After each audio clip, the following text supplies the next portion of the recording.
Así es, porque como decíamos al inicio, el fiscal general de la Nación, el fiscal de Corte Juan Gómez, dispuso que se iniciara un sumario por la tarea, por la realización de su trabajo del fiscal Raúl Iglesias. Es un sumario que tiene envuelto, lleva consigo la separación del cargo y la retención de sus haberes, un 50% de su salario, para investigar sus tareas vinculadas principalmente a dos casos y a algunas repercusiones públicas y mediáticas que estuvieron allí vinculadas a su tarea desde que asumió la titularidad de la Fiscalía de Cuarto Turno especializada en delitos sexuales. Si les parece, vamos a compartir un poco cuál fue el recorrido de lo que sucedió en los últimos meses y que terminan desencadenando este sumario. Lo primero que sucede y lo que vamos a compartir aquí, que tiene que ver con esto, aunque no está directamente relacionado todavía con el fiscal Raúl Iglesias, es una denuncia por violación grupal que fue el 23 de enero, el domingo 23 de enero, que realizó una víctima y denunció que había sido violada por varias personas en un apartamento de Cordón. Es ese caso que se conoce como la violación de Cordón. Luego, el 1 de febrero, se hicieron públicas, se divulgaron mediante un programa de radio audios con contenido sexual íntimo de ese momento, y esto tuvo varias repercusiones. Una de ellas es que, por ejemplo, la víctima fue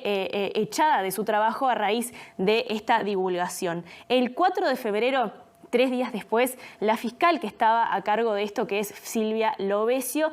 logró la imputación de 3 mayores de los 4 implicados en esta causa, que hasta el momento estaban emplazados. Y luego, el 14 de mayo, ahora sí, unos meses después, se inicia la tarea, la vinculación del fiscal Raúl Iglesias con este caso, cuando desde la Fiscalía General de la Nación, nuevamente Juan Gómez, informa que iban a hacer un enroque entre la Fiscalía de Violencia Doméstica y la de Delitos Sexuales. En la de delitos sexuales estaba Silvia Lovesio y en la violencia doméstica Raúl Iglesias, y esto cambió. La explicación que dieron en su momento es que había un desgaste asociado a la cantidad de casos que tenía cada una de estas fiscalías y a la tarea que llevaba a investigar este tipo de delitos. El 16 de mayo, 2 días después nomás del anuncio de este enroque, el mismo fiscal Raúl Iglesias anuncia públicamente una de las primeras declaraciones polémicas que hizo, que fue que pretendía pedir la prisión domiciliaria para estos 3 imputados que estaban hasta ese momento presos en prisión preventiva en una prisión, y pensaba, para poder negociar mejor con ellos, cambiarlos a prisión domiciliaria. Esto luego sucedió efectivamente. El 19 de mayo, unos días después, la Intersocial Feminista denuncia públicamente que este fiscal había archivado más de 200 causas vinculadas a delitos sexuales, casi 300 de hecho, y pide una reunión con Juan Gómez, al que accede inmediatamente. El 24 de mayo comienza una investigación en Fiscalía justamente por el archivo de estas casi 300 causas. El 26 de mayo el fiscal Raúl Iglesias realiza declaraciones en un programa de radio en las que amenaza e invita a pelear a periodistas, y finalmente ahora el 20 de junio se inicia este sumario para evaluar cuál fue su tarea. Como una de las organizaciones que estuvo muy vinculada con lo que vino sucediendo con la tarea del fiscal Raúl Iglesias fue la Intersocial Feminista, y porque fueron quienes pidieron además la reunión con el fiscal Juan Gómez, que es ahora quien, luego de pedir algunos informes, luego que se comenzara la investigación en Fiscalía, toma esta decisión. Nosotros le fuimos a consultar a Andrea Tuana, que es integrante de esta organización, cuál es el mensaje que deja el inicio de sumario para el fiscal Raúl Iglesias. Que esto es una señal muy importante para las víctimas que confían en la justicia, que denuncian, que llevan los elementos que tienen, porque, bueno, la persona lleva lo que le pasó. En algunos casos hay más prueba, en otros casos hay menos prueba, pero es el deber del fiscal del caso hacer la investigación, y sobre todo hacer una investigación proactiva que busque justamente recabar la mayor cantidad de prueba posible para que ese delito no quede en la impunidad. Entonces, bueno, creo que de alguna forma, frente a el archivo en forma express de tanta cantidad de denuncias de un delito tan grave como es la violencia sexual, que la respuesta del fiscal general sea hacer una investigación, de alguna forma es una buena señal para las víctimas, de que el sistema puede tener fallas, Obviamente eso se verá en la investigación, pero que también puede tener reparaciones, ¿no? Entonces, bueno, nos parece eso, una señal importante hoy para las víctimas que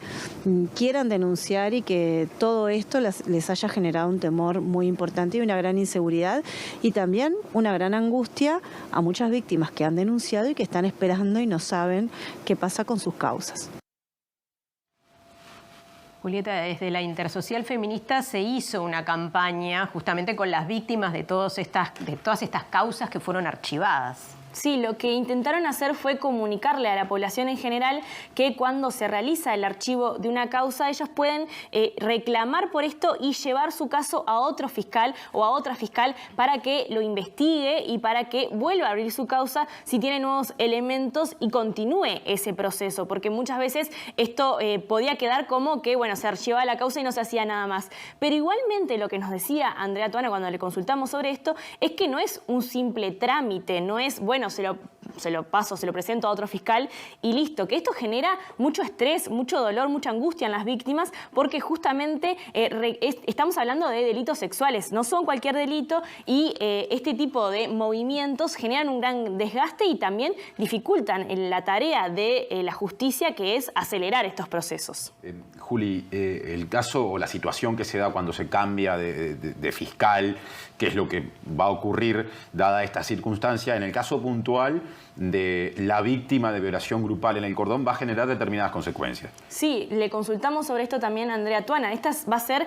cuando se logre identificar ahora quién va a ser el fiscal o la fiscal nueva, que eso nosotros lo consultamos hoy a la Fiscalía. No se sabe todavía quién va a tomar los casos que estaba atendiendo hasta ahora el fiscal Raúl Iglesias, pero cuando se realice ese cambio va a ser el tercer fiscal que actúe en esta causa en 5 meses. Y esto obviamente genera consecuencias en la víctima y lo que nos mencionaba Andrea Tuana justamente es que estos procesos de justicia que son demorados, lo que hacen es suspender la vida de esa persona. Ella lo que nos decía es que una persona no está tranquila esperando un resultado judicial cuando está hablando de una violación o una violación grupal, como es este caso, y además un caso que fue sumamente mediático y que, como ya mencionábamos, tuvo varias consecuencias en la vida de esta persona. Recordemos que el abogado de esta víctima ya había presentado también un escrito frente a Fiscalía por la revictimización de esta denunciante por la tarea y por los dichos públicos del fiscal Raúl Iglesias. Así que lo que ella nos mencionaba es que esto alarga aún más un proceso y que genera una suspensión en la vida de la persona que tiene impactos en su vida laboral, en su salud mental y en muchos otros aspectos de su vida. Para finalizar el informe y sobre esto que estábamos hablando, le consultamos a Andrea cuál es la visión que tiene la Intersocial Feminista de todo el sistema judicial y de cómo trabaja en los casos que tienen que ver con la violencia basada en género. El sistema de justicia, donde está la Fiscalía, pero también están los jueces, los equipos técnicos y la propia policía como auxiliar de la justicia, ha sido un sistema sumamente hostil para las denuncias relacionadas a delitos de género, a violencia doméstica, a violencia sexual. Ha sido un sistema hostil, un sistema revictimizante, que ha generado mucho descrédito, ¿no? de la palabra también de los niños, niñas y adolescentes que dicen que sufren abusos sexuales o explotación sexual. Entonces, en ese contexto estamos, por más de que tengamos una ley, la 19.580, que genera un montón de derechos para las víctimas y obligaciones para la respuesta judicial. Estamos en un contexto donde el sistema sigue siendo hostil, el sistema en general tiene muchísimas fallas, muchas debilidades, está absolutamente desbordado, tiene técnicos que no tienen ni idea de lo que es la violencia de género, de lo que es un abuso sexual, de cómo recabar una prueba. Hay funcionarios dentro del Ministerio del Interior que no están dando una respuesta a la altura de las necesidades de las víctimas y en las fiscalías es dispar. Hay una unidad de víctimas que trabaja muy bien, que está muy bien posicionada y que tiene conocimientos sólidos sobre la temática y es un muy buen acompañamiento a las víctimas. Y tenés fiscales que hacen desastres, bueno, a la prueba está este caso, y otras fiscales que, bueno, trabajan muy bien. Entonces, es dispar y eso no puede ser, ¿no? No puede ser que tú vayas a recibir del sistema de justicia una respuesta que va a depender de la persona que te toque.